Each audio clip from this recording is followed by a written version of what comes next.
इस कौम की ना एपिटाइट ख़राब कर दी। आपको तमाशा अच्छा लगता है, आपको गंदपुना अच्छा लगता है, आपको हर वो चीज़ आपने इस कौम की एपिटाइट में डाल दी है जो एक महज़ब माशरे की एपिटाइट नहीं है। ठीक, सो आप अभी आप बात कर रहे हैं स्पोर्ट्स की, वो क्या वो बेचारे जिसने फेंका है वो जेवलिन, अरशद नदीम को कितना उठाया मीडिया ने। अल्लाह करे अब अगली उसकी थ्रो प्रॉपर चली जाए, अगर ना गई थ्रो तो आप देखिएगा कि उसको ये पूरी कौम रोलती किस तरह है। मैंने उस पर ना एक वीडियो बनाई जिस दिन वो हुआ ना, मैंने कहा जी देखें इस बच्चे ने अचीव कर लिया, बच्चा तो नहीं खैर जवान है माशाल्लाह, मैं कहा अचीव कर लिया। अब इस वक्त इसको जो ये पैसे वैसे सारे उसकी ज़रूरियात हैं, दो उसको। असल उसकी ज़रूरत पता क्या है?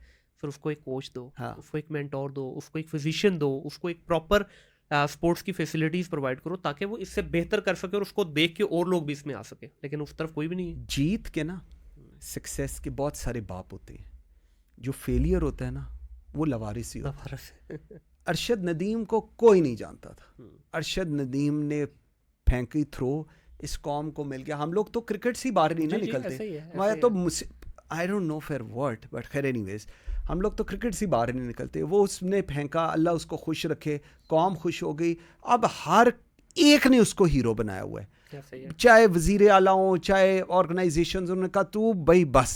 अब अल्लाह करे कि हम उसका उस सिस्टम में और अरशद नदीम बना सके। लेकिन मसला ये है कि हमने उस सिस्टम में नहीं अरशद नदीम बनाने। आपने अब ये कोई नहीं बता रहा कि आपने उस प्रोसेस के अंदर क्या क्या किया है उसको उस लेवल पर लेकर जाने के लिए। हमारी जो स्पोर्ट्स की डिवीजन है एंड ऑल दैट, उन्होंने क्या किया है? उन्होंने कहा बस उसने बन गया। अब उसके बाद कौन सा अरशद नदीम पार्ट 2 है, नोबडी नोज, कोई भी नहीं है। कोई हम लोग किसी कोई ऐसे हमारे पास हैं लोग नहीं। आप सोचें, फिर वो बुरी लगेगी बात, वो क्या नाम है उनका, वो जो मिनिस्टर हैं फॉर स्पोर्ट्स, नहीं वो जो नौजवानों के वजीर हैं, पता नहीं क्या उनका नाम है, वो वीडियो बना रहे हैं प्राइम मिनिस्टर की और कह रहे हैं कि सर ये थ्रो हुई है ना, सर ये आपका विजन है यार। मतलब आपने आप कौन लोग हैं यार? आप कहाँ से आए? राणा मशहूद साहब, आप कहाँ से आए हैं यार? आप इस कौम को क्या भी, और आपको लगता है कि ये कौम is buying what you are saying. Sir आप इतनी इजीली बिक जाते हैं। यकीन करें मंसूर भाई, दिल तो करता है ना सारे उन्होंने एक गड्डी च पाकर लाहौर लाइयो, वो कहते ने इन्होंने लाहौर लाइयो, एक गड्डी च पाओ इन्होंने लाहौर लाइयो, और लाहौर भी वो वाले लेके जाओ जो वापस ना आ सकन। सिर्फ यही हल है। हमारे बहुत सारे मसले हैं। मैं बताऊं कि वो ऑन लाइटर नोट हम लोग हंस रहे होते हैं, बट तकलीफ इस हद तक होती है।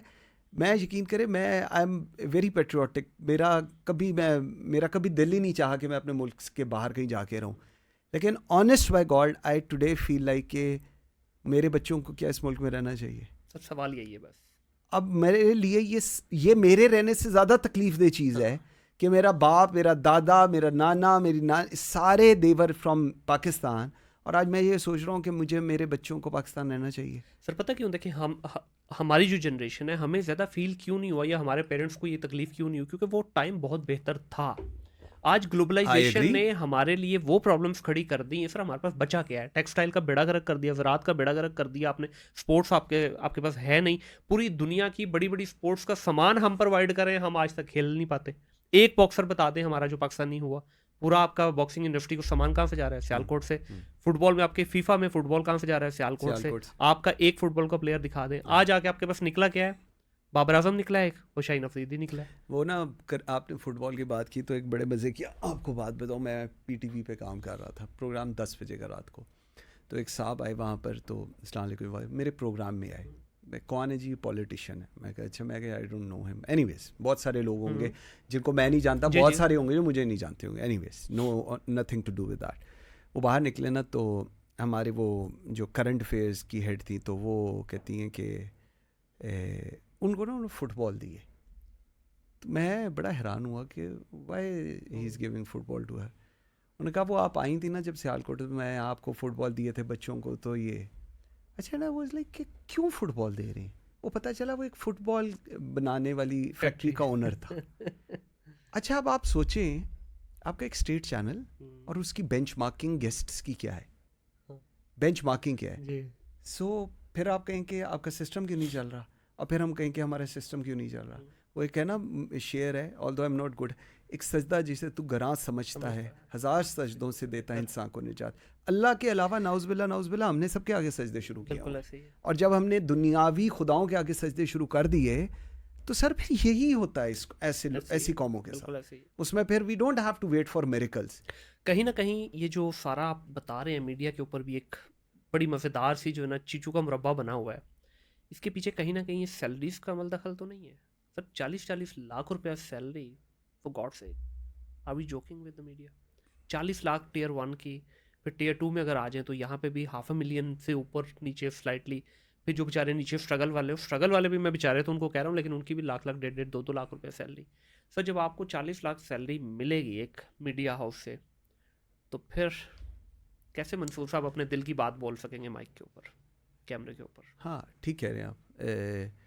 हर एक की डिफरेंट बेंचमार्किंग हो गई हुई है, ठीक, विच इज़ शायद ठीक हो शायद गलत हो, मैं इतना नहीं, लेकिन हाँ बहुत सारी चीज़ें जब आप याद रखें, जब आप किसी ऑर्गेनाइजेशन के साथ काम कर रहे हैं आपको उसके रूल्स एंड रेगुलेशंस पर कंप्लाइंस देनी है, को कंप्लाई करना है। ठीक है। एक मीडिया हाउस है, आपने मीडिया हाउस के लाइसेंसेस किन को दिए? आपने तमाम मेजॉरिटी, चलें नॉट तमाम, मेजॉरिटी आपने मीडिया लाइसेंसेस दिए रियल स्टेट ओनर्स को।